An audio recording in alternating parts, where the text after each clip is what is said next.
বিষয়টা হলো এক গাড়িতে যদি এই করে ডিসকাউন্ট হয় কেমন হয়?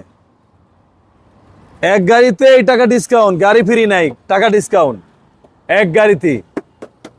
এই গাড়িতে টাকা ডিসকাউন্ট। আরে ভাই 40,000 টাকা ডিসকাউন্ট একটা বাইকে আশা করবেন?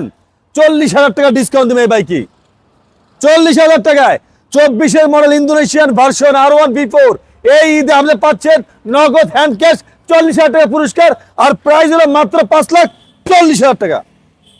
কি গন কি অবাক?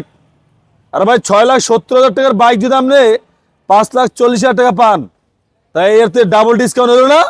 হইলো? ব্যাপারটা বুঝছেন তো নাকি? তাহলে চ্যানেলটা সাবস্ক্রাইব করেন, পেজটা ফলো করে রাখেন। আইন আল্লাহ হাফিজ।